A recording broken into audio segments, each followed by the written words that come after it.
아시아 생활 수준? 결국 다 거기서 거깁니다. 그 말은 오랫동안 너무나 당연한 상식처럼 받아들여졌습니다. 실제로 세계 여러 나라를 돌아다닌 미국인 여행 유튜버조차 인도의 공중 화장실과 중국 내륙 휴게소를 경험한 뒤 그 확신이 더 강해졌다고 말했으니까요. 뉴욕조차 밤거리를 긴장 속에서 걸어야 하는 현실 속에서 인터넷 속 한국 영상들은 그저 잘 꾸며진 관광 홍보처럼 보였습니다. 그런데 어느 순간부터 이상한 변화가 시작됐습니다. 한국을 다녀온 외국인들의 반응이 점점 설명하기 어려운 수준으로 바뀌기 시작한 겁니다. 대체 한국에서 무슨 일이 벌어지고 있었던 걸까요? 지금 이야기를 시작합니다. 설마 지금? 그 생각이 스치는 순간 저는 이미 알고 있었습니다. 이건 경고가 아니었습니다. 선전포고였죠. 아침 8시 맨해튼 지하철 플랫폼 수천 명이 쏟아지는 출근길 한복판에서 제 아랫배는 지금 핵폭탄 카운트다운을 시작하고 있었습니다. 저는 에단 워커입니다. 유럽과 남미의 주요 38개국을 직접 돌아다니며 도시생활 인프라를 분석하는 유튜버로 구독자 240만 명의 채널을 운영하고 있습니다. 뉴욕, 런던, 뭄바이까지 어떤 도시든 일주일이면 민낯을 꿰뚫는다는 자부심으로 살아온 사람이죠. 그런데 그날 아침 오전 미팅 긴장이 채 가시기도 전에 곧 쏟아져 나올 것 같은 고통이 제 고향 뉴욕 한복판에서 밀려오고 있었습니다. 과민성 대장증후군. 좋게 말하면 그렇고 솔직히 말하면 긴장만 하면 몸이 먼저 백기를 드는 체질입니다. 저는 반사적으로 표지판을 찾았습니다. 있었습니다. 플랫폼 끝쪽이었습니다. 사람들을 헤치며 빠르게 움직였고 발걸음을 옮길 때마다 아랫배는 어김없이 다시 신호를 보내왔습니다. 악물고 버티며 화장실 문 앞에 도착했습니다. 그리고 멈췄습니다. 문에 종이 한 장이 붙어 있었습니다. 사용 불가. 다른 화장실을 이용하세요. 손잡이를 당겨봤습니다. 잠겨 있었습니다. 저도 모르게 머릿속으로 욕이 3개쯤 연속으로 튀어나왔습니다. 문 옆 구석에는 노숙자 한 명이 담요를 뒤집어 쓴 채 누워 있었고 벽 전체는 낙서로 도배돼 있었습니다. 여기서 잠깐 뉴욕 지하철은 470여 개 역 중에서 화장실이 실제로 열려 있는 곳은 고작 수십 개에 불과합니다. 그마저도 치안 문제, 마약 투약, 노숙인 점거 때문에 대부분 이렇게 굳게 잠겨 있죠. 뉴욕 지하철에서 열린 화장실을 찾는 건 유니콘을 찾는 것과 다를 바가 없었습니다. 기름과 쇠와 무언가 썩은 것이 뒤섞인 지하철 특유의 냄새가 코를 파고드는 가운데 아랫배는 다시 한번 강하게 조여들었습니다. 이런 망할. 진짜 환장하겠네. 저는 뛰었습니다. 계단을 2칸씩 뛰어올라 지상으로 나왔고 눈에 보이는 스타벅스를 향해 전력으로 달렸습니다. 손에는 아까 사온 커피가 들려 있었습니다. 문을 밀고 들어서자마자 카운터 직원에게 다가갔습니다. 뒤에 손님들이 줄을 서 있었습니다. 저는 최대한 목소리를 낮추며 손에 든 커피를 살짝 들어 보였습니다. 저기 죄송한데요. 방금 커피 샀어요. 화장실이 좀 급한데 잠깐만 써도 될까요? 직원이 저를 보더니 말했습니다. 영수증 있으세요? 영수증이요? 화장실은 영수증 하단에 찍힌 코드로만 열려요.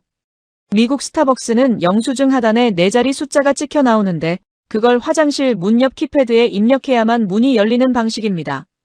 문제는 영수증이었습니다. 받자마자 쓰레기통에 버렸거든요. 뉴욕에서 영수증을 챙기는 사람이 어딨습니까? 그러면 지금 하나 더 사면 되나요? 화장실 이용하시려면 음료를 먼저 구매하셔야 해요. 줄 서주세요. 그 말은 매장 전체에 또렷하게 울려 퍼졌습니다. 뒤에 줄 서 있던 사람들의 시선이 한꺼번에 쏠렸습니다. 누군가 피식 웃는 소리가 들렸습니다. 얼굴이 화끈거렸습니다. 손에는 이미 커피가 들려 있었고 저는 그 커피를 든 채로 줄 끝에 가서 섰습니다. 커피를 사러 줄 서는 게 아니었습니다. 화장실 코드를 받으러 줄을 서는 거였습니다. 앞에 5명이 있었습니다. 직원은 한 잔 한 잔 천천히 만들었습니다. 저는 발을 바꿔가며 서서 이마에 식은땀을 소매로 훔쳤습니다. 마치 시한폭탄 앞에서 취소 버튼을 찾는 사람처럼 몸은 뜨겁고 머리는 하얗게 비어갔습니다. 겨우 결제를 끝내고 영수증을 받아 화장실 키패드 앞에 섰습니다. 손이 떨렸습니다. 첫 번째 틀렸습니다. 두 번째 또 틀렸습니다. 세 번째에 문이 열렸고 저는 안으로 뛰어들었습니다. 다행히 대참사는 피했습니다. 시원하게 이를 보고 문을 열고 나오니 왼쪽 거울에 제 모습이 보였습니다. 창백한 얼굴, 이마에 식은땀 자국. 저는 거울 속 제 모습을 한참 바라보다가 헛웃음이 나왔습니다. 세계 최강국 뉴욕에서 화장실 코드 한 장을 위해 아메리카노를 2잔 결제했습니다. 그것도 매장 전체가 듣는 앞에서 창피를 당하며 줄을 서고 손을 떨면서요. 화가 났습니다. 그런데 더 화가 났던 건 이게 전혀 새로운 일이 아니라는 사실이었습니다. 저는 늘 이렇게 살아왔으니까요. 외출 전엔 반드시 화장실 위치를 검색하고 밤에는 이어폰을 빼고 주변 소리를 들으며 걷고 사람이 많은 곳에선 본능적으로 출구 위치부터 파악합니다. 총기 사건 속보가 뜨면 그날 약속을 다시 생각합니다. 미국에서는 사람이 많다고 안전한 게 아니었고 화장실이 있다고 해서 쓸 수 있는 게 아니었습니다. 저는 그걸 당연하다고 여기며 지금껏 살아온 겁니다. 퇴근 후 집에 들어서니 클로이가 소파에 앉아 노트북을 보고 있었습니다. 화면에는 낯선 지하철역이 나오고 있었습니다. 눈부시게 밝은 조명, 낙서 한 점 없는 흰 벽, 조용히 줄을 서는 사람들. 저는 가방을 식탁에 내려놓았습니다. 에단, 이거 봐봐. 서울 지하철이래. 너무 깨끗하지? 인터넷 편집발이지. 편집발이 아니야. 실제로 가본 사람들이 다 똑같이 말하는 거야. 화장실에 예민하잖아, 자기. 한국은 지하철 화장실이 무료고 휴지도 있고 완전 깨끗하대. 클로이, 선진국인 미국 지하철 화장실이 이 모양인데 아시아 나라가 그럴 수가 있겠어? 말이 안 되잖아. 클로이는 됐고 대신 다른 영상을 틀었습니다. 이번엔 밤거리 영상이었습니다. 늦은 밤 한강변을 걷는 여자들이 보였습니다. 아무도 주변을 경계하지 않았습니다. 이어폰을 끼고 걸었고 가방을 그냥 어깨에 걸쳤습니다. 영상 속 한 여자는 혼자 강변 벤치에 앉아 치킨을 먹으며 강을 바라보고 있었습니다. 밤 11시였습니다. 나 저거 해보고 싶어. 클로이가 조용히 말했습니다. 밤에 강가에서 치킨 먹으면서 그냥 아무 긴장 없이. 저는 아무 말도 하지 못했습니다. 뉴욕에서 클로이를 밤에 혼자 보낸 적이 단 한 번도 없었습니다. 뉴욕의 밤은 그런 곳이었으니까요. 해가 지면 지하철 안에서도 가방을 앞으로 돌려 앉고 인적이 드문 블록은 아예 돌아서 걷습니다. 총기 사건이 터지는 건 뉴스에서만 보는 일이 아니었고 밤 10시가 넘으면 여자 혼자 강가에 앉아 있는다는 건 상상조차 할 수 없는 일이었습니다. 늘 제가 같이 나갔고 늘 제가 대피로를 먼저 확인했고 늘 제가 주변을 살폈습니다. 영상 속 그 여자처럼 밤 11시에 혼자 강가에 앉아 치킨을 먹는다는 게 어떤 기분인지 우리 둘 다 한 번도 알지 못했습니다. 잠시 침묵이 흘렀습니다. 저는 천천히 고개를 저었습니다. 어느 나라든 관광객 구역은 안전해 보이게 관리하잖아. 그게 현실이야. 클로이는 아무 말도 하지 않았습니다. 그냥 피식 웃었습니다. 저는 그 웃음의 의미를 그때는 몰랐습니다. 그리고 솔직히 알고 싶지도 않았습니다. 저에게 화장실은 단순한 편의시설이 아니었습니다. 여행지에서 그것은 생존의 문제였습니다. 그리고 그 사실을 뼈저리게 깨달은 건 인도에서였습니다. 뭄바이 골목 한복판이었습니다. 갑작스러운 IBS 발동이었죠. 식은땀이 흐르고 아랫배가 조여드는 그 익숙한 신호가 낯선 나라 한복판에서 찾아왔습니다. 저는 반사적으로 주변을 훑었고 얼마 지나지 않아 작은 표지판 하나를 발견했습니다. 화장실이었습니다. 그런데 입구 앞에 관리인이 서서 손을 내밀고 있었습니다. 유료였습니다. 저는 지갑을 열었습니다. 큰 지폐밖에 없었습니다. 관리인은 고개를 저었습니다. 저는 몸짓으로 잔돈이 없다고 설명했지만 언어가 통하지 않았습니다. 뒤에는 줄이 서 있었습니다. 아랫배는 점점 한계에 가까워지고 있었고 저는 낯선 나라 한복판에서 돈과 언어와 시간과 동시에 싸우고 있었습니다. 그 순간 머릿속에 딱 한 가지 생각만 남았습니다. 지금 여기서 돈 문제가 해결되지 않으면 이건 진짜 재앙이 됩니다. 실랑이 끝에 겨우 입장했습니다. 그리고 멈췄습니다. 바닥 전체가 물에 젖어 있었고 발을 내디딜 때마다 신발 밑으로 물기가 튀어올랐습니다. 휴지는 어디에도 없었고 구석에 낡은 물통 하나와 바가지 하나가 덩그러니 놓여 있었습니다. 사실 인도의 델리나 뭄바이 지하철역 화장실은 예상 밖으로 현대적이고 쾌적하게 관리됩니다. 문제는 제가 찾아 들어간 곳이 관광지도 지하철역도 아니었다는 겁니다. 골목 안쪽 낙후된 지역의 공중화장실이었죠. 그리고 그곳에서 저는 인도의 전통 위생 문화를 처음으로, 그것도 가장 최악의 방식으로 배웠습니다. 인도는 오래전부터 화장지보다 물로 씻는 문화가 중심이었는데 전통적으로 왼손은 위생 용도로 오른손은 식사나 악수에 사용하는 관습이 바로 여기서 비롯됩니다. 틀린 문화가 아니었습니다. 그저 제가 전혀 준비되지 않은 문화였을 뿐이었죠. 나오면서 저는 한 가지를 깨달았습니다. 어느 나라를 가든 화장실 하나 편하게 쓴다는 게 결코 당연한 일이 아니라는 것을요. 그래서 중국으로 향할 때 저는 기대를 품었습니다. 세계 두 번째 경제대국 아닙니까? 초고층 빌딩, 첨단 기술, 빠르게 성장하는 도시들. 설마 인도보다 못하겠어? 최소한 화장실은 괜찮겠지. 저는 그 생각 하나를 붙들고 장거리 이동을 시작했습니다. 목적지는 운남성 리장이었습니다. 해발 2400m 고산지대에 자리한 800년 역사의 고성으로 유네스코 세계문화유산에 등재된 곳이었죠. 옥룡설산의 만년설, 돌길과 수로가 그대로 보존된 골목, 밤이 되면 홍등이 켜지며 펼쳐진다는 야경까지. 창밖으로 펼쳐지는 대자연을 바라보며 저는 이 여행이 꽤 근사하겠다는 생각을 하고 있었습니다. 그때 아침에 먹은 마라탕이 신호를 보내기 시작했습니다. 등줄기에 식은땀이 흐를 때쯤 고속도로 휴게소가 나타났고 저는 안도하며 화장실로 뛰어들었습니다. 하지만 화장실 문을 연 순간 저는 리장의 만년설보다 더 차갑게 굳어버렸습니다. 코를 찌르는 암모니아 냄새가 먼저였고 그 다음엔 눈앞의 풍경이었습니다. 칸막이가 없었습니다. 정확히 말하면 무릎 높이 정도의 낮은 격벽만 있을 뿐 문은 아예 존재하지 않았습니다. 바닥에는 긴 도랑이 파여 있었고 사람들은 그 위에 쪼그려 앉아 서로의 얼굴을 보며 태연하게 볼일을 보고 있었습니다. 눈이 마주쳤습니다. 상대방은 아무렇지 않았습니다. 저만 굳어 있었습니다. 중국 내륙 깊숙한 곳의 고속도로 휴게소는 대도시의 현대적인 시설과는 완전히 다른 세계였습니다. 게다가 화장실 원칙이 하나 있었는데 휴지는 각자 알아서 챙겨와야 한다는 것이었습니다. 그 사실을 저는 그 순간 처음 알았습니다. 제 주머니엔 휴지 조각 한 장 없었습니다. 세계 두 번째 경제대국의 고속도로 한복판에서 저는 아메리칸 유튜버로서의 모든 존엄성을 내려놓아야 할 위기에 처해 있었습니다. 그날 밤 숙소에서 마이크에게 영상통화가 왔습니다.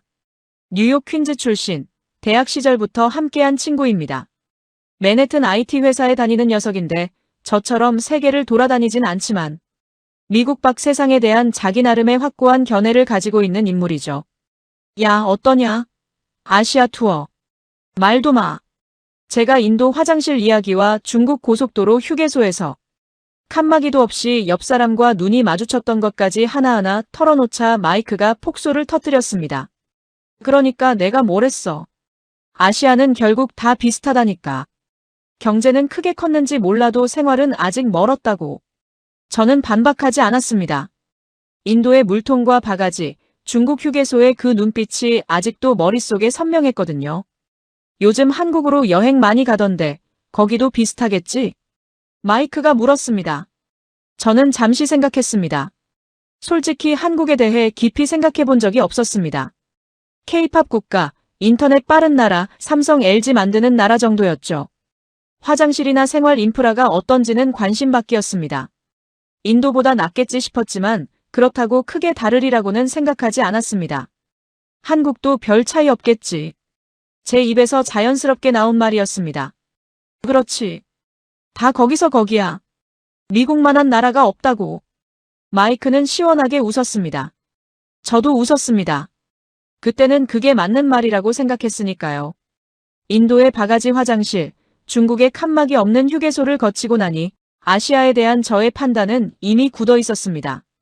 그 판단이 틀렸다는 걸 알게 되기까지 그리 오랜 시간이 걸리지 않았습니다. 인도와 중국에서의 기억은 제 안에서 하나의 확신으로 굳어 있었습니다. 아시아의 생활 인프라란 결국 거기서 거기라는 것이었죠. 화려한 경제성장과 현실의 생활 수준 사이에는 언제나 그 괴리가 존재했고 저는 그걸 몸으로 직접 겪으며 배운 사람이었습니다. 그런데 클로이가 포기를 모르는 사람이었습니다. 거실 소파에 앉을 때마다 노트북 화면엔 서울 영상이 켜져 있었고 저녁밥을 먹다가도 핸드폰을 들이밀며 이거 봐봐를 반복했습니다. 한국 카페, 한국 편의점, 한국 지하철, 한국 밤거리. 클로이는 마치 한국 관광청 홍보대사라도 된 것처럼 하루가 멀다 하고 새로운 영상을 찾아왔습니다. 그런데 얼마 전 뉴욕에서 열린 BTS 콘서트를 다녀온 이후로는 그 정도가 한층 심해졌습니다. 공연장에서 만난 한국 여행 유튜버의 채널을 발견했다며 그때부터는 거의 매일 밤 영상을 틀어놓는 수준이 되어버렸죠. 에단, 이번엔 진짜야. 외국인이 직접 서울 골목 화장실 들어가서 찍은 거거든. 편집 같은 거 없어. 클로이, 나 인도에서 뭘 봤는지 알지? 중국에서 뭘 경험했는지도. 그러니까 비교해보자고. 직접. 저는 피식 웃으며 노트북을 닫아버렸습니다. 하지만 그날 밤 혼자 남아있을 때 저는 슬그머니 검색창을 열었습니다. 설마 하는 마음이었습니다. 인터넷이 뭐라고 떠들든 직접 확인해보고 싶은 그 심리였죠. 검색어를 쳤습니다. 한국 지하철 화장실, 한국 공중화장실, 서울 치안, 한국 생활 인프라. 결과가 쏟아졌습니다. 그런데 이상했습니다. 부정적인 내용이 거의 없었습니다. 댓글을 읽기 시작했는데 읽을수록 미간이 좁혀졌습니다. 한국은 미래에서 살고 있다. 미국 살다 한국 가면 집에 가기 싫어짐. 서울 지하철은 외계기술 수준이다. 한국 공중화장실이 내 방보다 깨끗하다. 거기서 잠도 잘 수 있을 듯. 저는 화면을 스크롤하며 생각했습니다. 이 정도 찬양이면 국가 단위 바이럴이 아닐까? 한두 명이 아니었습니다. 국적도 달랐습니다.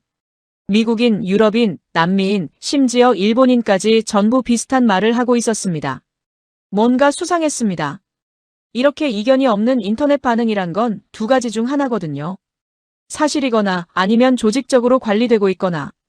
저는 마이크에게 전화를 걸었습니다. 야, 인터넷에서 한국 검색해봤는데 댓글이 좀 이상해. 어떻게? 칭찬 일색이야. 한 명도 빠짐없이. 마이크가 코웃음 쳤습니다. 당연하지. 한국 사람들 인터넷 관리 진짜 철저하거든. K-팝 팬덤 봐봐. 댓글 알바가 따로 있는 나라야. 인터넷에서 보이는 한국이랑 실제 한국이랑 같을 것 같아. 그건 좀 심한 말 아니냐? 에단, 솔직히 말해봐. 공항이랑 강남 몇 블록 번지르르한 거 찍어서 올리는 거잖아. 어느 나라든 쇼윈도는 깨끗하게 꾸며놓잖아. 그게 전부인 거야. 저는 잠시 말이 없었습니다. 반박하려다 멈췄습니다. 마이크의 말이 틀리지 않았습니다. 인도도 중국도 번화한 관광지와 실제 골목은 완전히 달랐습니다. 한국이라고 다를 이유가 없었죠. 그러면 직접 가보면 되지 뭐. 말을 뱉고 나서야 저는 스스로 놀랐습니다. 그 말은 클로이한테 질려서 나온 말이 아니었습니다. 진짜로 가서 확인하고 싶다는 생각이 어느 순간부터 마음속에 자리 잡고 있었던 겁니다. 오, 가려고. 인터넷 한국 현실 고증 컨텐츠 찍으러. 마이크가 낄낄거렸습니다. 뭐, 그런 셈이지. 인터넷에서 떠드는 게 진짜인지 아닌지 직접 보여주면 되잖아. 전화를 끊고 클로이한테 걸어갔습니다. 클로이는 또 노트북을 보고 있었습니다. 예상대로 한국 영상이었습니다. 한국 가자. 클로이가 고개를 번쩍 들었습니다. 진짜? 대신 조건이 있어. 내가 직접 카메라 들고 들어가 볼 거야. 골목도 지하철도 공중화장실도. 인터넷에서 보여주는 게 진짜인지 아닌지 그대로 찍을 거야. 한국 가서도 일한다고 뭐라고 하기 없기야. 클로이는 환호성을 질렀습니다. 저는 끝까지 웃음을 참으며 말했습니다. 한국 여행에 너무 기대는 하지 마. 열에 9은 실망하고 돌아올 테니까. 클로이는 그 말에도 그냥 웃었습니다. 저는 그 웃음이 또 마음에 걸렸습니다. 뭔가를 알고 있는 사람의 웃음처럼 보였거든요. 설마 싶었습니다. 인터넷이 만들어낸 한국 환상이 진짜일 리가 없었습니다. 직접 가서 보면 알게 될 것이었습니다. 현실은 언제나 인터넷보다 냉정했으니까요. 한국행 비행기에 올랐습니다. 12시간이 넘는 긴 비행. 좌석에 기대어 눈을 감았지만 머릿속은 온통 복잡했습니다. 인터넷을 떠돌던 화려한 서울의 영상들, 기대를 품은 클로이의 표정과 아시아는 다 똑같다던 마이크의 비웃음까지. 제 마음속 확신은 단 하나였습니다. 아시아 인프라는 결국 거기서 거기일 것이라는 생각. 창밖에 짙은 어둠을 바라보며 속으로 다짐했습니다. 그 환상이 진짜인지 내 카메라로 똑똑히 확인해주겠다고 말이죠. 인터넷이 만들어낸 한국 환상의 실체를요. 인천공항에 내리는 순간 저는 카메라를 켰습니다. 그런데 뭔가 이상했습니다. 시끄럽지 않았습니다. 미국 공항에서 입국 심사를 통과할 때면 어디선가 반드시 고함이 들렸고 짐을 찾는 구역은 늘 아수라장이었으며 직원들은 손님을 향해 소리를 지르다시피 안내했습니다. 그게 저한테는 공항의 당연한 풍경이었습니다. 그런데 인천공항은 수천 명이 동시에 움직이는 공간인데도 전체적인 소음 수위가 낮았고 줄은 누가 시키지도 않았는데 스스로 질서를 잡고 있었으며 직원들은 소리치는 대신 미소를 머금고 서 있었습니다. 저는 그 조용함이 어색해서 괜히 두리번거렸습니다. 뭔가 터질 것 같은 긴장감을 기다리고 있었는데 아무것도 터지지 않았습니다. 수화물 찾는 곳으로 내려갔습니다. 그런데 컨베이어 벨트 위에 짐이 이미 나와서 돌고 있었습니다. 저는 순간 내 짐이 맞나 싶어 가방 이름표를 2번 확인했습니다. 맞았습니다. 미국에서는 비행기에서 내려 수화물 구역까지 걸어가고도 한참을 멍하니 서서 기다려야 짐이 나왔습니다. 그런데 여기서는 제가 도착하기도 전에 짐이 먼저 와 있었습니다. 신속했고 체계적이었으며 주변 분위기는 이상할 정도로 여유로웠습니다. 솔직히 놀랐습니다. 하지만 표시는 내지 않았습니다. 저는 습관적으로 화장실을 먼저 찾았습니다. 표지판이 크고 직관적이었습니다. 한국어를 모르는 사람도 바로 이해할 수 있는 픽토그램이었죠. 화장실 입구에 가까워질수록 저는 자동으로 코를 긴장시켰습니다. 공항 화장실 특유의 냄새를 맡을 준비를 한 겁니다. 화장실에 들어서는 순간 저는 코를 킁킁거렸습니다. 그런데 아무 냄새도 나지 않았습니다. 대신 은은한 조명이 있었고 천장부터 바닥까지 대리석 느낌의 마감재가 깔려 있었으며 어디선가 잔잔한 클래식 음악이 흘러나오고 있었습니다. 저는 뒤를 돌아봤습니다. 입구 표지판을 다시 확인했습니다. 화장실이 맞았습니다. 입구 위쪽에 디지털 화면이 있었는데 어느 칸이 비어있고 어느 칸이 사용 중인지 실시간으로 표시하고 있었습니다. 빈 칸을 찾아 들어갔습니다. 28인치 대형 캐리어를 끌고 들어가도 공간이 남았습니다. 그리고 문이 닫았습니다. 미국 화장실은 문 아래 틈새로 발목이 훤히 보이는 구조인데 여기는 바닥부터 천장까지 꽉 채워진 문이었습니다. 완전히 독립된 공간이었습니다. 마치 나만의 방에 들어온 것 같은 기분이었습니다. 변기에 앉는 순간 따뜻한 온기가 올라왔습니다. 온열 시트였습니다. 12시간 넘게 비행기 좌석에 쭈그려 앉아 있다가 처음 느껴보는 그 온기가 솔직히 말하면 감동적이었습니다. 물을 내리는 것도 비누가 나오는 것도 손을 말리는 것도 전부 센서였습니다. 손을 댈 것이 아무것도 없었습니다. 저는 세면대 앞에 서서 저절로 나오는 물로 손을 씻으면서 멍하니 생각했습니다. 미국에서는 최고급 호텔을 가야 겨우 볼 수 있는 것들이 한국은 공항 화장실에 기본으로 깔려 있었습니다. 그것도 무료로요. 나오면서 문 옆 벽에 붙은 것이 눈에 들어왔습니다. 관리 일지였습니다. 몇 시에 누가 점검했는지, 휴지 보충은 언제 했는지, 청결 상태는 어떠했는지가 시간대별로 빼곡하게 기록돼 있었습니다. 누군가가 이 화장실을 쉬지 않고 들여다보고 있었습니다. 일회성 관리가 아니었습니다. 시스템이었습니다. 저는 처음으로 생각했습니다. 이건 쇼가 아닐 수도 있겠다고요. 밖으로 나오니 클로이가 먼저 나와 기다리고 있었습니다. 환하게 웃고 있었습니다. 어때? 내가 인터넷 편집발 아니라고 했지. 저는 잠시 뜸을 들였습니다. 공항은 원래 보여주기용이야. 이 정도는 어느 나라나 할 수 있어. 저는 일부러 대수롭지 않은 척했습니다. 아직은 공항이었습니다. 그때 숙소로 가는 길을 찾으려 인터넷을 연 클로이가 와이파이를 잡더니 탄성을 질렀습니다. 에단, 이리 와봐. 와이파이가 무료야. 화면을 보는 순간 저는 눈을 비볐습니다. 무료 와이파이였는데 속도가 뉴욕집 인터넷보다 빨랐습니다. 저는 믿기지 않아서 직접 스마트폰으로 속도를 측정해봤습니다. 숫자는 달라지지 않았습니다. 무료 공항 와이파이가 월정액을 내는 우리 집 인터넷을 압도하고 있었습니다. 이건 반칙 아니냐? 공항철도를 타러 내려갔습니다. 개찰구 앞에 도착했습니다. 그때 화장실 표지판이 눈에 들어왔습니다. 저는 자연스럽게 발길을 돌렸습니다. 클로이가 말했습니다. 또 화장실이야? 공항은 보여주기용이라고 했잖아. 여기는 일반 구역이니까 진짜 수준이 어떤지 봐야지. 들어가 봤습니다. 공항 청사에서 한참 벗어난 환승통로 한켠의 화장실이었는데도 냄새가 없었고 바닥은 건조했으며 관리 상태가 아까 공항 화장실과 전혀 다를 게 없었습니다. 벽에는 관리 일지가 붙어 있었고 오늘자 점검 기록이 시간대별로 빼곡하게 채워져 있었습니다. 저는 그 일지를 한참 들여다봤습니다. 공항 화장실이 보여주기용이 아니었다면 이건 이 나라의 기본값이라는 뜻이었습니다. 인정하고 싶지 않았습니다. 하지만 공항을 잘 만든 나라는 얼마든지 있어도 공항철도 환승통로 화장실까지 이 수준으로 관리하는 나라가 얼마나 되는지는 자신 있게 말할 수 없었습니다. 저는 고개를 저으며 혼자 중얼거렸습니다. 뭐 서울이 대도시니까 그렇겠지. 공항철도가 서울역에 가까워질수록 저는 속으로 준비를 하고 있었습니다.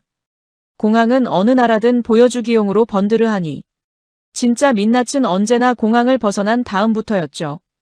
그러니 지금부터가 진짜 시작이었습니다. 서울역에서 내려 지하철로 환승해야 했습니다. 클로이가 공항 편의점에서 미리 사두었던 티머니 카드를 꺼내 제 손에 쥐어줬습니다. 이거 하나면 지하철, 버스 다 돼. 환승도 되고. 얼마짜리야? 카드값 몇천 원이고 충전해서 쓰는 거야. 저는 그 카드를 받아들고 잠시 바라봤습니다. 카드 한 장으로 지하철에서 버스로, 버스에서 다시 지하철로 갈아타도 추가 요금이 거의 없다는 겁니다.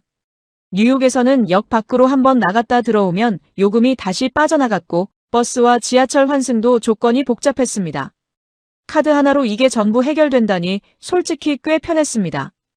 입 밖으로 내진 않았지만요.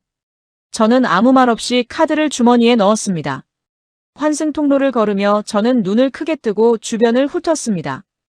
공항구역을 완전히 벗어난 일반 지하철 환승 통로였습니다. 이제 진짜 모습이 나와줘야 할 시간이었습니다. 그런데 벽이 하였습니다. 바닥이 깨끗했습니다. 안내판은 한국어를 모르는 사람도 바로 이해할 수 있을 만큼 크고 직관적이었습니다. 뉴욕 지하철 환승 통로는 형광등이 반쯤 나가 있고 벽에는 낙서가 가득했으며 바닥에는 뭔가 끈적한 것들이 늘 묻어 있었는데 여기는 그런 게 없었습니다. 플랫폼으로 내려가니 스크린 도어가 있었습니다. 뉴욕은 선로와 플랫폼 사이에 아무런 장벽이 없어서 늘 선로 쪽으로 한 발짝 물러서는 게 몸에 배어 있었는데 여기는 그럴 필요가 없었습니다. 열차가 들어왔습니다. 객실 안으로 들어섰습니다. 저는 반사적으로 가방을 앞으로 당겨 안았습니다. 뉴욕 지하철에서 몸에 밴 습관이었죠. 그런데 주변을 보니 아무도 그러고 있지 않았습니다. 통화하는 사람이 없었고 큰 소리로 떠드는 사람도 없었습니다. 노약자 배려석은 아무도 앉지 않은 채 자연스럽게 비어 있었습니다. 클로이가 조용히 말했습니다. 에단, 저기 봐봐. 창밖에 서울 시내가 펼쳐지고 있었습니다. 높고 낮은 건물들이 빼곡했고 거리는 정돈돼 있었습니다. 그리고 객실 안을 둘러봤습니다. 좌석 위에 노선도가 선명하게 붙어 있었고 다음 역 안내가 한국어, 영어, 중국어, 일본어 순으로 흘러나왔습니다. 냉방이 작동하고 있었습니다. 뉴욕 지하철에서는 여름에 냉방이 나오다 말다를 반복했는데 여기는 일정하게 유지되고 있었습니다. 목적지역에서 내리던 순간이었습니다. 문이 열리더니 백발의 할머니 한 분이 자기 몸만 한 가방을 끌고 내리시더군요. 제 직업병이 도졌습니다. 저 무거운 걸 들고 어떻게 나가려고 그러지? 만약 뉴욕 지하철이었다. 그 할머니는 계단 앞에서 지옥의 데드리프트를 하시거나 지나가는 착한 사마리아인이 도와주길 기도하며 하염없이 서 계셔야 했을 겁니다. 엘리베이터요? 있어도 고장나 있거나 오물 냄새가 진동해서 차라리 계단이 나으니까요. 그런데 한국 할머니는 망설임도 없이 자연스럽게 코너를 돌더니 마법처럼 나타난 깨끗한 엘리베이터 속으로 쏙 들어가셨습니다. 안내판을 찾으려 두리번거리지도 않으셨죠. 그냥 삶의 일부인 것처럼요. 그제야 플랫폼 전체를 다시 훑어봤습니다. 에스컬레이터는 기본이고 시각장애인 유도 블록이 플랫폼 끝까지 오차없이 깔려 있었습니다. 화려하게 생색내는 인테리어가 아니었습니다. 필요한 사람은 당연히 써야지라는 마인드로 처음부터 정밀하게 설계된 구조였습니다. 그때 클로이가 턱으로 엘리베이터를 가리키며 뼈 때리는 질문을 던졌습니다. 자기 뉴욕이었으면 저 할머니 오늘 집에 갈 수 있었을까? 저는 입을 꼭 닫았습니다. 팩트에 반박할 말이 떠오르지 않았거든요. 역 출구를 나서니 어느새 해가 기울어 있었습니다. 서울의 저녁거리였습니다. 퇴근길 사람들이 쏟아져 나오는데도 이상하게 어수선하지 않았습니다. 클로이가 눈을 반짝이며 그 거리를 바라보다가 말했습니다. 빨리 짐 풀고 나오자. 저녁 밖에서 먹고 싶어. 저녁은 숙소 근처의 식당에서 먹었습니다. 뚝배기가 식탁 위에 놓이는 순간 저는 본능적으로 몸을 뒤로 뺐습니다. 빨간 국물이 보글보글 끓어오르고 있었는데 그 색깔이 마치 나 맵다, 덤벼봐라고 선전포고를 하는 것 같았거든요. 클로이는 이미 숟가락을 들고 있었습니다. 먹어봐. 맛있어. 저거 색깔이 정상이야? 먹어보라고. 저는 조심스럽게 숟가락을 국물에 담갔습니다. 한술 떠서 입에 넣는 순간 멈췄습니다. 얼얼했습니다. 근데 이상하게 손이 다시 움직였습니다. 2술, 3술. 어느새 저는 말없이 뚝배기에 집중하고 있었습니다. 클로이가 옆에서 킬킬거렸습니다. 맛있지? 국물이 특이하네. 맛있다는 말은 끝까지 안 했습니다. 하지만 그날 그 뚝배기는 바닥까지 비웠습니다. 한국에서 먹은 것들은 전부 그랬습니다. 기대 안 하고 들어간 골목 식당에서 실망한 적이 단 한 번도 없었습니다. 이 나라는 음식으로도 저를 무너뜨리고 있었습니다. 식사를 마치고 나오는데 클로이가 편의점 앞에서 멈춰 섰습니다. 에단, 한강 가자. 지금? 응, 치킨이랑 맥주 사가지고. 저는 시계를 봤습니다. 밤 9시가 넘어 있었습니다. 뉴욕이었다면 이 시간에 클로이를 데리고 강가로 나간다는 건 처음부터 없었을 선택이었습니다. 그런데 입에서는 다른 말이 나왔습니다. 가자. 스스로도 놀랐습니다. 편의점에서 캔맥주 2개와 치킨을 샀습니다. 밖으로 나와 한강 방향으로 걷는데 저도 모르게 주변을 살폈습니다. 뉴욕 본능이었습니다. 그런데 살필 게 없었습니다. 가로등이 밝았고 여성이 혼자 이어폰을 끼고 핸드폰을 손에 들고 걷고 있었습니다. 가방을 그냥 어깨에 걸친 채로요. 뉴욕에서 그러고 다니면 핸드폰은 이미 없어진 지 오래였습니다. 한강공원에 도착했습니다. 강이 보이는 자리를 골라 앉았습니다. 클로이가 맥주캔을 따며 강을 바라봤습니다. 저는 치킨을 꺼냈습니다. 한 입 베어 무는 순간 튀김옷이 부서지면서 육즙이 터져 나왔습니다. 저는 씹다가 멈췄습니다. 편의점 치킨이 이 맛이 맞나 싶었습니다. 차가운 맥주를 한 모금 마셨습니다. 강바람이 얼굴을 스쳤습니다. 도시의 불빛이 강 위에 반사되고 있었습니다. 저는 또 치킨을 집었습니다. 아무 말도 안 했습니다. 말이 필요 없었습니다. 주변을 보니 옆에는 커플이 나란히 앉아 조용히 웃고 있었고 저 멀리 아이들이 뛰어놀고 있었습니다. 할머니, 할아버지가 손을 잡고 강변을 천천히 걷고 있었습니다. 밤 9시가 넘은 시간이었는데 아무도 서두르지 않았고 아무도 주변을 경계하지 않았습니다.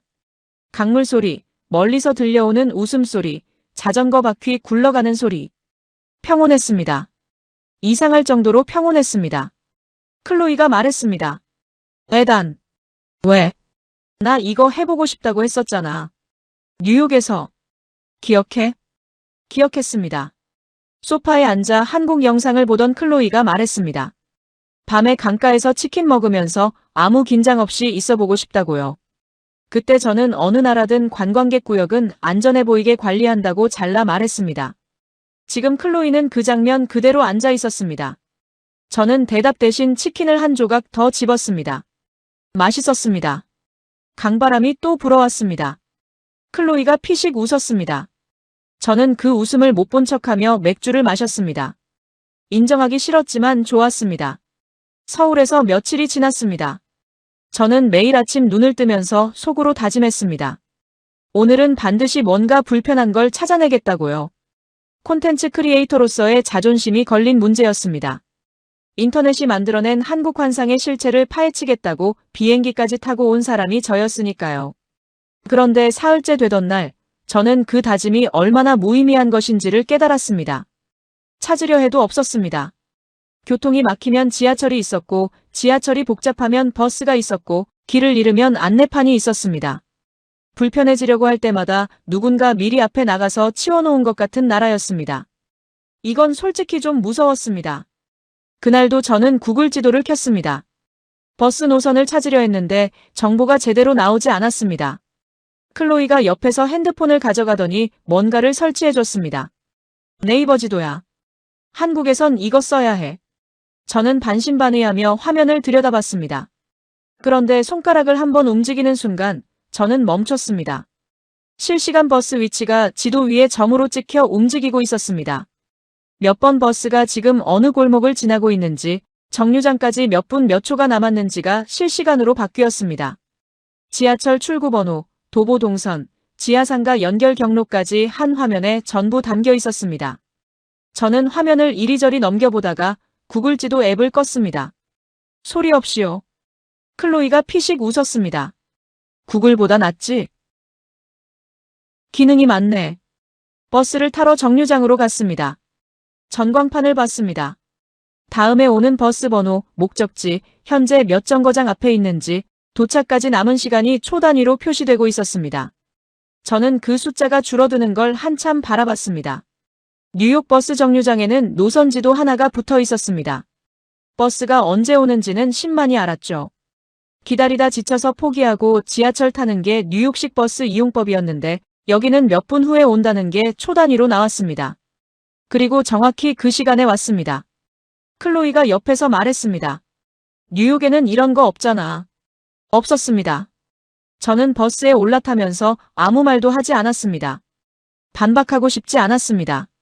처음으로요. 오후에 클로이가 유명 베이커리 카페로 데려갔습니다. 문을 열고 들어서는 순간 진짜 빵 냄새가 났습니다. 오븐에서 막 나온 것들이 뷔페처럼 진열돼 있었고 높은 천장에 나무 테이블이 가득했습니다. 저는 자리를 찾다가 발걸음이 멈췄습니다. 테이블 위에 맥북이 놓여 있었습니다. 주인은 없었습니다. 옆 테이블도 마찬가지였습니다. 고가의 노트북이 주인도 없이 테이블 위에 덩그러니 놓여 있었습니다. 저는 클로이 팔을 잡았습니다. 저거 지금 두고 간 거야? 화장실 갔겠지. 아무도 안 가져가. 한국은 저렇게 물건을 놔둬도 안 가져간대. 저는 그 맥북을 한참 바라봤습니다. 뉴욕 카페에서 노트북을 두고 자리를 비운다는 건 그냥 그 노트북과의 작별 인사나 다름없었습니다. 그런데 여기서는 그게 일상이었습니다. 아무도 쳐다보지도 않았습니다. 저는 자리에 앉아서도 계속 그 맥북 쪽을 흘끗거렸습니다. 주인이 돌아왔습니다. 아무 일도 없었습니다. 당연하다는 듯 자리에 앉아 화면을 열었습니다. 빵을 골라 한 입 베어 물었습니다. 맛있었습니다. 저는 씹다가 멈췄습니다. 한국에서는 그냥 먹는 것마다 다 맛있었습니다. 이건 이제 인정합니다. 숙소로 돌아오는 길에 마이크한테 영상통화가 왔습니다. 야, 아직도 한국이야? 한국 어때? 생각보다 별로지. 저는 입을 열려다가 멈췄습니다. 별로라고 말하려 했습니다. 그런데 뭘 근거로 별로라고 합니까? 머릿속에서 지난 며칠이 스쳐 지나갔습니다. 네이버 지도, 버스 전광판, 맥북 두고 간 카페, 한강 치킨. 단 하나도 별로인 게 없었습니다. 직접 와봐. 마이크가 어이없다는 듯 웃었습니다. 야, 완전히 세뇌됐네. 한국 국뽕 유튜버 다 됐냐? 저는 대답하지 않았습니다. 전화를 끊고 숙소 방문을 열었습니다. 그날 처음으로 마이크한테 반박을 못했다는 사실이 전혀 억울하지 않았습니다. 침대에 누워 천장을 보고 있었습니다. 클로이는 이미 잠들어 있었습니다. 저는 핸드폰을 꺼내 검색창을 열었습니다. 옆을 한번 슬쩍 확인하고 화면 밝기를 최대한 낮추고 천천히 글자를 쳤습니다. 서울 한 달 살기. 결과가 쏟아졌습니다. 저는 한 페이지씩 넘겼습니다. 동네별 원룸 월세, 생활비 평균, 단기 비자 조건. 손가락이 멈추질 않았습니다. 언제부터인지도 모르게 꽤 진지하게 읽고 있었습니다. 그러다 클로이가 뒤척이는 소리가 났습니다. 저는 반사적으로 화면을 꺼버렸습니다. 자는 척을 했습니다. 뭐 봐? 들켰습니다. 클로이는 처음부터 안 자고 있었던 겁니다. 저는 화면을 다시 켜지 못하고 잠시 멈춰 있다가 말했습니다. 그냥. 클로이가 아무 말도 하지 않고 다 알고 있다는 듯 그냥 웃었습니다. 저는 핸드폰을 내려놓고 천장을 봤습니다. 조금 창피했습니다. 한국에서의 마지막 밤이었습니다. 샤워를 하면서 문득 이상한 생각이 들었습니다. 한국에 온 뒤로 배탈이 한 번도 없었습니다. 동남아를 가면 이틀이 멀다 하고 식은땀을 흘렸고 낯선 나라에 도착하면 며칠은 몸이 적응하느라 고생했는데 한국에서는 그게 없었습니다. IBS가 단 한 번도 심하게 터지지 않았습니다. 저는 샤워기 물줄기를 멍하니 맞으면서 생각했습니다. 몸이 긴장을 안 했던 겁니다. 긴장할 일이 없었으니까요. 10년 넘게 저를 괴롭혀온 그 공포가 한국에 있는 동안만큼은 조용했습니다. 클로이가 욕실 앞에서 말했습니다. 나 수돗물로 양치했어. 한국은 수돗물 관리가 엄청 철저하대. 동남아 여행 때 생수를 박스째 사두던 기억이 났습니다. 칫솔질도 생수로, 과일도 생수로 씻었습니다. 그런데 한국에서는 수돗물을 단 한 번도 신경 쓴 적이 없었습니다. 화장실도 밤거리도 교통도 이제 물까지. 저는 수건으로 머리를 닦으면서 조용히 생각했습니다. 이 나라에서는 대체 뭘 걱정해야 합니까? 인천공항에서 비행기를 탔습니다. 12시간 후 뉴욕이었습니다. 공항 문이 열리는 순간 냄새가 먼저 왔습니다. 공항 특유의 그 냄새, 소독약과 기름과 수백 개의 서로 다른 음식 냄새가 뒤섞인 그 냄새가 코를 찔렀습니다. 소리가 컸습니다. 사람들이 서로 끼어들었습니다. 안내 직원이 고함에 가까운 목소리로 줄을 정리했습니다. 저는 캐리어를 끌고 출구를 향해 걸으면서 손이 저도 모르게 가방끈을 앞으로 당겨 안았습니다. 자동으로 움직인 손이었습니다. 한국에서는 단 한 번도 하지 않았던 행동이었습니다. 지하철역으로 내려갔습니다. 냄새가 났습니다. 뉴욕 지하철 특유의 그 냄새가 코를 파고들었습니다. 플랫폼 구석에 노숙자가 누워 있었고 벽에는 낙서가 가득했습니다. 저는 무의식적으로 출구 위치를 확인했습니다. 가방을 다시 끌어안았습니다. 주변을 살폈습니다. 스크린 도어가 없는 선로 앞에서 한 발짝 물러섰습니다. 한국에서 멈춰있던 행동들이 뉴욕 땅을 밟자마자 전부 되살아났습니다. 몸이 기억하고 있었습니다. 여기는 긴장해야 하는 곳이라는 걸요. 집에 돌아와서 저녁을 먹으러 나갔다가 그냥 들어왔습니다. 어느 식당을 들어가도 한국 음식이 자꾸 생각났습니다. 뚝배기에서 끓어오르던 순두부찌개, 한강 바람을 맞으며 먹던 치킨. 입이 짧아진 게 아니었습니다. 기준이 바뀐 겁니다. 며칠 후 마이크를 만났습니다. 뉴욕 술집이었습니다. 그래서 한국 어땠냐? 솔직히. 마이크가 맥주를 홀짝이며 물었습니다.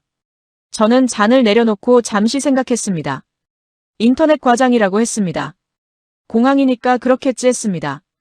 대도시니까 당연하다고 했습니다. 아시아가 미국보다 나을 리 없다고 했습니다. 그 말들을 하나씩 꺼내서 검증해봤습니다. 하나씩 무너졌습니다. 마지막에 남은 건 딱 하나였습니다. 솔직히? 응. 미국보다 훨씬 편했어. 마이크가 맥주잔을 내려놓았습니다. 말이 없었습니다. 저도 말이 없었습니다.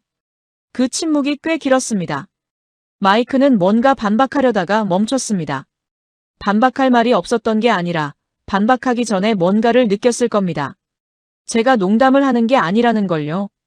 저는 창밖을 봤습니다. 뉴욕의 밤이었습니다. 눈을 감으면 서울이 떠올랐습니다. 환한 지하철역, 한강 위로 반사되던 불빛, 아무도 경계하지 않던 밤거리, 뚝배기에서 끓어오르던 빨간 국물, 편의점 치킨 한 조각이 입안에서 부서지던 그 바삭한 소리. 저는 그것들을 인터넷 과장이라고 생각했습니다. 관광객용 쇼라고 잘라 말했습니다. K국뽕이라고 비웃었습니다. 틀렸습니다. 세계 최강국은 미국인 줄 알았습니다. 가장 편리하고 가장 앞서 있고 가장 잘 사는 나라가 미국이라고 생각했습니다. 그런데 한국은 달랐습니다. 눈을 감으면 한 장면이 떠올랐습니다. 밤 9시가 넘은 한강변이었습니다. 클로이가 치킨을 손에 들고 강을 바라보며 웃고 있었습니다. 이어폰도 없이 가방도 그냥 옆에 내려놓은 채로 아무도 신경 쓰지 않고 그냥 앉아 있었습니다. 뉴욕에서 10년을 함께 살면서 제가 단 한 번도 만들어주지 못했던 순간이었습니다. 밤에 클로이를 혼자 걷게 한 적이 없었습니다. 늘 제가 옆에 있어야 했고 늘 제가 주변을 살펴야 했습니다. 세계 최강국에서 살면서 저는 여자친구에게 밤 산책 한번 편하게 시켜주지 못했습니다. 그걸 한국은 그냥 줬습니다. 치안도 아니고 시스템도 아니고 정책도 아니었습니다. 그냥 사람이 사람답게 살 수 있도록 만들어진 나라였습니다. 세계 최강국은 미국인 줄 알았습니다. 그런데 사람들이 가장 사람답게 사는 나라는 따로 있었습니다. 대한민국이었습니다. 오늘 이야기는 여기까지입니다. 이야기가 마음에 닿으셨다면 구독과 좋아요로 응원해주세요. 여러분의 응원이 다음 이야기를 만드는 큰 힘이 됩니다.